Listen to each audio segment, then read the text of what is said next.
عیبە، جوورەیە، شەرمەزاریە.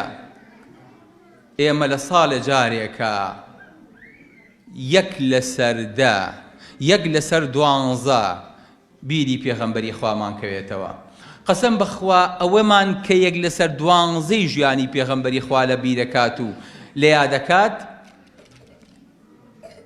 وەکو ئەوەیە 11 لەسەر 12کەی تری لە بیر کرد بێ، واتە لە 12یەکی هێناوە. ئینسانیش قەت یەک لەسەر 12 دەری ناچێنێ. بۆیە ئەبێ ژیانی ئێمە 12 لەسەر 12 بێ. ژیانی ئێمە بۆ پێغەمبەری خوا صلی الله علیه و سلم، یادکردنەوەی ئێمە بۆ پێغەمبەری خوا صلی الله علیه و سلم بە درێژایی تەمەن بێ، بە درێژایی ساڵ بێ، ڕۆژێ لە ڕۆژان، ساتێ لە ساتەکان پێغەمبەری خوامان بیر نەچێ صلی الله علیه و سلم، کە هەستاین بە سەڵەوات لەسەر پێغەمبەری خوا صلی الله علیه و سلم سەڵەوات بین، کە خەوتین بە سەڵەوات لەسەر پێغەمبەری خوا صلی الله علیه و سلم کۆتایی بێنین. هەرچیەکمان کرد وەکو سەحابەکە فەرمووی یا رسول الله، من ئەمەوێت یەک لەسەر 4 دوعاکانم بکەم بە سەڵەوات لەسەر تۆ. فەرمی بیکە، ئەگەر توانیش زیاتر. فەرمی پێغەمبەری خوا من یەک لەسەر 3 دوعاکانم بکەم بە سەڵەوات لەسەر تۆ. فەرمی بیکە، ئەگەر توانی زیاتر.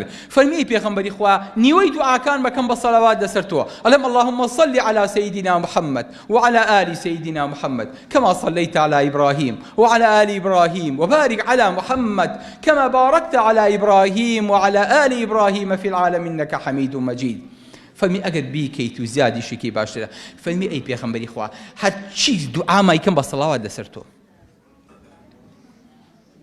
یعنی شەو و ڕۆژ زیکرەکانم ئەبێ بە سەڵەوات لەسەر تۆ.